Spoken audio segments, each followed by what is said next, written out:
We're told both men will be accompanied by their wives when they go out to dinner later tonight in New York City. Let's bring in our political panel to discuss this and a whole lot more. Jeffrey Toobin, let me go to you first. He tweeted this morning: nobody should be allowed to burn the American flag. If they do, there must be consequences, perhaps loss of citizenship or a year in jail. What's your reaction to the notion of sending someone to jail or revoking their citizenship if they burn the American flag?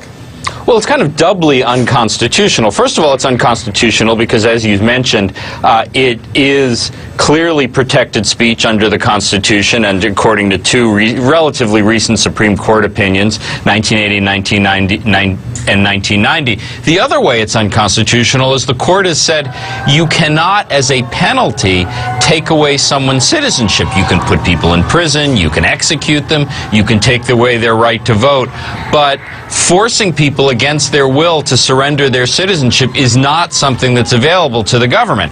I think, you know, Donald Trump is reflecting the views of a lot of people, as he often does. A lot of people don't like the idea that it's legal to burn the flag, but that's been the law of the land for a long time in this country, and it still is. He was reacting, S.A., to an incident at Hampshire College, a liberal arts college up in New England, protesting his victory. There was some sort of flag burning there. Is he actually that emotional about this? Is he just trying to distract from other sensitive issues that have come up? Because clearly we're all talking about this right now. Yeah, either way, I don't think what, sensitive college students are doing should be the concern and purview of the president at 6:55 in the morning, and nor should he take those concerns to Twitter. But I think in addition to what Jeffrey was saying, this is particularly disturbing because Donald Trump has a penchant, an impulse, to immediately punish someone that disagrees with him. We've seen that in his discussions of opening up libel laws to sue journalists,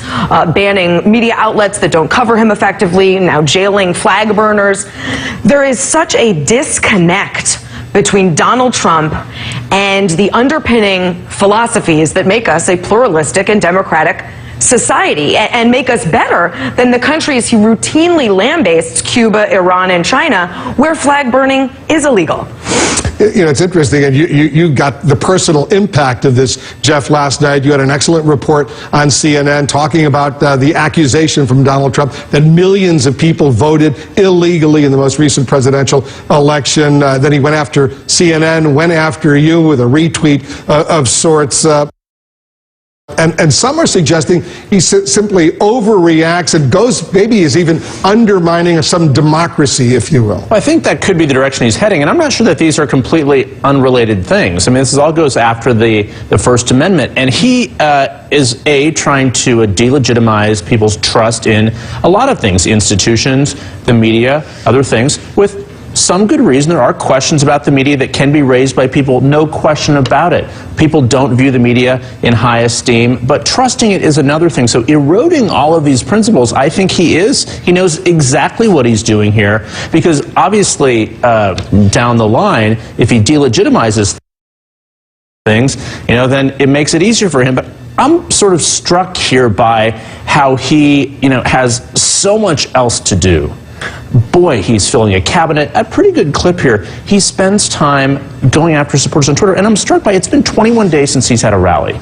During the campaign, we saw him sort of re-energized when he saw the applause from a campaign rally. It's been a long time, so I think he is turning to his supporters online and sending out messages. And imagine being a 16-year-old, who apparently one of the persons was, to suddenly be picked out and sent out by Donald Trump. It must be exhilarating for this person, and I think Donald Trump is sort of gaining some, it's how he can be in a rally in Trump Tower, but he's the president-elect. Mark Preston, it's interesting. He starts on Thursday in Cincinnati, a thank you tour of sorts. He's going to have another rally, probably a lot of rallies between now and January 20th when he's inaugurated as the 45th president of the United States. So he's got a lot to do right now, filling up his 4,000 jobs he's got to find for political appointees. But he's going to go back out there and speak at these rallies. What's your analysis? He's almost tripping over his own message. Just today, for all the criticism and consternation about his cabinet, he has named 3 women of color to serve in very key roles in his administration, yet that's not getting any attention. He's not talking about it. Instead, he's going out and talking about something that's not going to happen. There is no way that there's going to be a constitutional amendment that passes that is going to ban flag burning. That's just not going to happen. At the same time, he's out there talking about voter fraud. He won the election, Wolf. The fact is, he has world leaders calling him every day, multiple times throughout the day, congratulating him and talking to him about some very weighty issues. At the same time, though, he is focused on really these trivial things. And to your point, he goes out and does this rally. I think Jeff is absolutely right. He needs to plug back into that base that gave him all that energy through the campaign. Yeah, he's certainly energized by those rallies. Thousands and thousands of people show up. SE is going to have dinner tonight with the wives, Mitt Romney. You think it's really realistic, given all the angry words that were exchanged, all the angry words that some of his key base supporters are suggesting? Do you really think it's realistic he could ask Mitt Romney to be his Secretary of State? This palace intrigue is particularly interesting. One of two possibilities here. It can only go one of two ways. He is truly interested in Mitt Romney, and to that I would say kudos for having this open mind and appointing someone who had been your political foe. Or I guess the Machiavellian sort of approach would be to assume he is trying to embarrass Mitt Romney yet again as payback for trashing him for a year and a half. And that's why he's parading him around, taking him out to dinner, very publicly showing him off, sending out Kellyanne Conway to sort of discredit that effort, ultimately to drop him in favor of someone else like Rudy Giuliani. I tend to be less cynical on this, and I think he genuinely is interested in Romney, but I'm open to this other possibility too. It's anyone's guess right now what's going to emerge. Everybody stand by. There's more coming up. Also, we've got some breaking news. ISIS now claims the Ohio State University attacker was one of its soldiers, as investigators reveal who may have inspired it.